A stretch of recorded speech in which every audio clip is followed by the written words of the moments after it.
Hello there and welcome to the Drowsy Dragon Inn.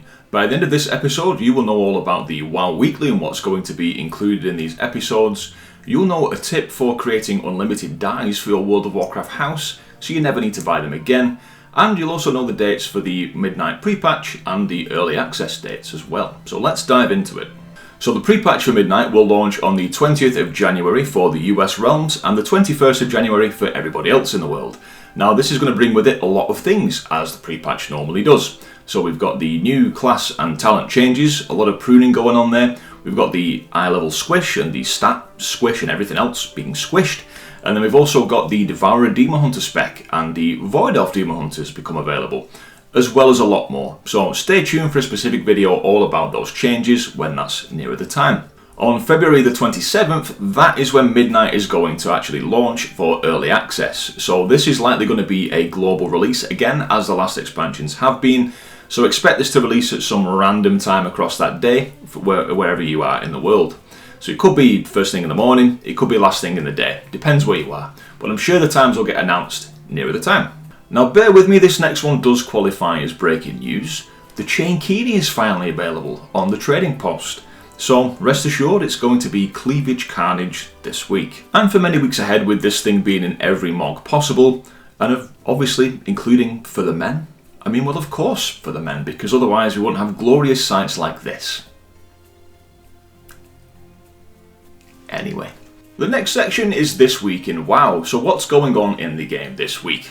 First of all, we've got the Dark Moon First starting on the Sunday this weekend for the first time in 2026. So make sure to go there to do the profession quests if you're still leveling those. Particularly useful for the Dragonflight ones because they are a real pain in the bum to level, especially at the higher end of the professions. So you can get some easy profession skill points there for just doing a daily.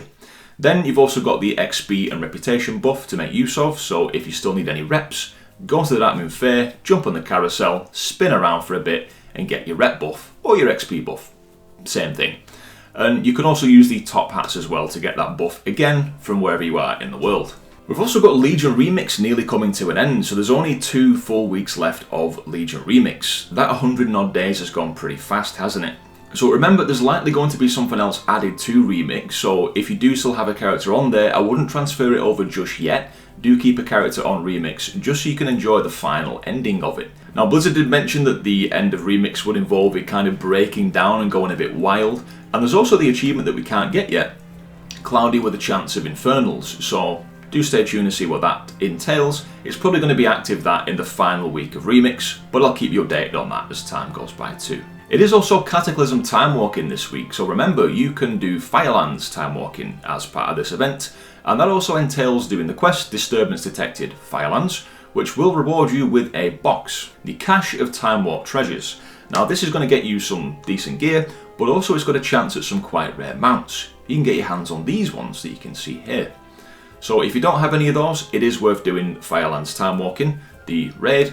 And remember, the quickest way of doing this is to jump into the Dungeon Finder, go into Legacy Raids, and find a group doing a skip run to Ragnaros. Jump in there, guys usually ask for a tip, so choice is yours, and then you can just kill the boss and get the cash, and good luck on the mounts. And then of course you can repeat this on your ults as well. It's a nice easy way of gearing up some ults too, ready for the pre-patch. So this next section will be all about the patch notes and the in-development things like the beta and PTR when those are busy. But of course, we do have beta right now, but it's been a quiet couple of weeks on the beta because it's been Christmas, of course, and New Year. So this section is a bit empty this week, but more on this in the weeks to come.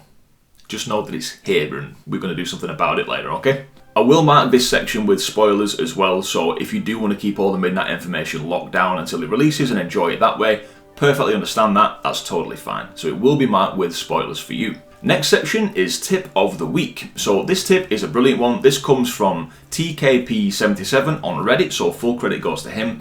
Now this is how you can use the garrison with the trading post building. Now the trading post can be level 1 in your garrison, you do not need to level this up. Every ult with a garrison will always gain garrison resources up to the cap of 500. So all you need to do is log in and claim these so it can generate more. Now the cap is I believe 10,000, so it goes pretty high with this. You're going to use these garrison resources to buy herbs from the trading post. Now some days these herbs are selling for as low as 16 resources per herb. Now the mad thing is, these 6 herbs are all you need to buy because each of these herbs can be used to make every single pigment in the game. So literally they can make any colour of dye available currently right now. So if you go on your alts, get the trading post in the garrison, buy the herbs as much as you can and just log in every few days and claim the cash and go and buy some more herbs. Put those in the warband bank and then your scribe or alchemist can use those herbs to create the pigments.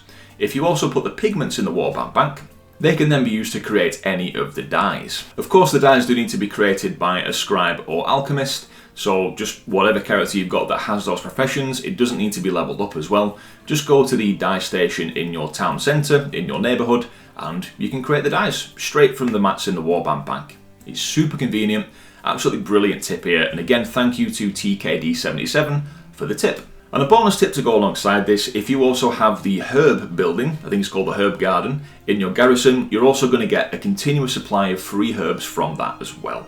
So maximise those resources and do with that information what you will. This next section is from the Hearth, so here what we'll do is pick something interesting each week. It could be something that's really crucial that I feel like you guys need to know. It could be a community highlight, for example, anything that's interesting really. So this section is going to be a rotating one. Now, what I want to do for this first episode, while we're kicking things off, is give a community highlight shout out to my guild. Now, we did start a guild, me and Sibby, my partner, about 3 months ago, and it's grown into something that we never would have imagined it would do.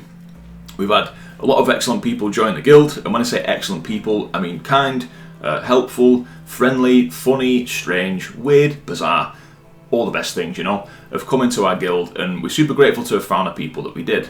Now, I want to give a particular shout out to the people that have been mega kind on Remix, helping people get the plus 30 Mythic Plus Keystone dungeons done, and then when we found out you could do a 49 level Keystone and get the achievement and the title for that, my guildies were just jumping in, finding random people and just boosting them through, you know, basically kidnapping people and saying, yeah, we'll just go and do a little plus 10, and then they'd whack the 50 Keystone in there, carry the person through, usually just while they lay dead on the floor, and they got them the achievements, and same for all the mythic raids as well. So they did that just from the goodness of their hearts. They didn't need to do it, they just did it because it was fun, and you know, people were very appreciative, and there we go. So for everyone in my guild that's been doing that, thank you.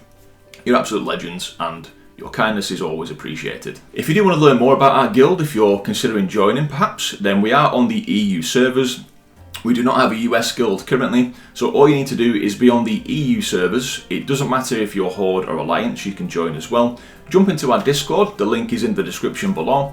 Join in and go into the Hearthfire chat channel. Tell us that you're interested in joining the guild. You can read the guild rules and then you can join if you wish to do so. So that's about the guild. We're called the Drowsy Dragons and we're on Ravencrest EU. And that brings us to the end of our first WoW weekly in this new setup in the lovely tavern that we've got going on here.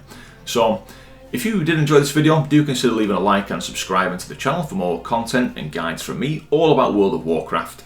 And if you do want to support the channel, we do have the Patreon, which is now open. So there's only one tier on there, it's the $1 tier. So if you want to give us some support and keep the channel going, and obviously enable me to create more content like this, then consider having a look at the Patreon and it will be highly appreciated. Thank you very much. I've been Drowsy Dragon, guys. Welcome to the inn, and I'll hopefully see you again here next time. Thanks very much for watching, take care, see you next time.